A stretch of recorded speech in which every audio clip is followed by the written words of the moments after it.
రైతులు ఎదుర్కొనే ప్రధాన సమస్య విత్తనాల ఎంపిక. ప్రస్తుతం మార్కెట్లో నకిలీ విత్తనాల బెడద ఎక్కువగా ఉండగా వాటి కారణంగా రైతులు మోసపోతున్నారు. సరైన పంట దిగుబడి రాక పెట్టుబడులు పెరిగి అప్పుల పాలవుతున్నారు. ఈ నేపథ్యంలో రైతులకు తీపి కబురు చెప్తూ తెలంగాణ ప్రభుత్వం కీలక నిర్ణయం తీసుకుంది. నాణ్యత, అధిక ఉత్పాదకత, దిగుబడుల సాధన లక్ష్యాలతో దేశంలో మొదటిసారిగా విత్తన సహకార సంఘాలను ఏర్పాటు చేయాలని రేవంత్ రెడ్డి సర్కార్ డిసైడ్ అయింది. ప్రొఫెసర్ జయశంకర్ అగ్రికల్చర్ వర్సిటీ ఆధ్వర్యంలో ఏర్పాటయ్యే ఈ సంఘాలకు నాబార్డు ఆర్థిక సాయం అందించనుంది. ఈ విత్తన సహకార సంఘాల ద్వారా నాణ్యమైన విత్తనోత్పత్తి చేయించడం, వాటికి బ్రాండింగ్ ఇచ్చి రైతులకు నేరుగా పంపిణీ చేయడం ప్రాజెక్ట్ ప్రధాన లక్ష్యం.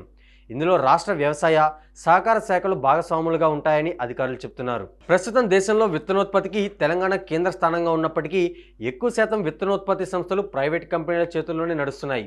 ఈ విత్తనాల ధర, నాణ్యత, దిగుబడుల విషయంలో రైతుల నుంచి అనేక ఫిర్యాదులు వస్తున్నాయి. విత్తనాల మొలక శాతం చాలా తక్కువగా ఉండటం, కొన్నిసార్లు అసలే మొలకెత్తకపోవడం, దిగుబడులు రాకపోవడం వంటి అనేక కారణాలతో అన్నదాతలు నష్టపోతున్నారు. విత్తన చట్టంలోని లోపాల కారణంగా రైతులకు తగిన పరిహారం కూడా అందడం లేదు. కంపెనీల ఆధ్వర్యంలో కొందరు అన్నదాతలు విత్తనాల ఉత్పత్తి చేపడుతున్నప్పటికీ వారికి ఆశించిన లాభాలు రావడం లేదు.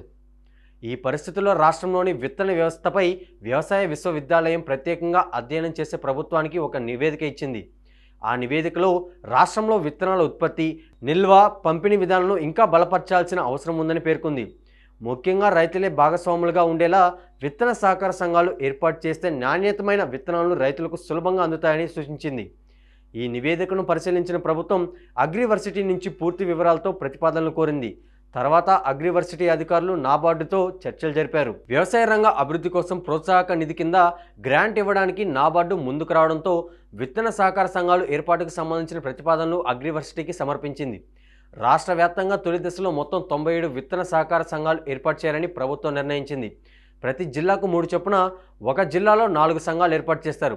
ఒక్కో విత్తన సహకార సంఘంలో 30 నుంచి 40 మంది ఆదర్శ రైతులు సభ్యులుగా ఉంటారు. ఈ ప్రాజెక్టు కోసం నాబార్డు ఇప్పటికే 1.93 కోట్ల గ్రాంట్ను మంజూరు చేసింది.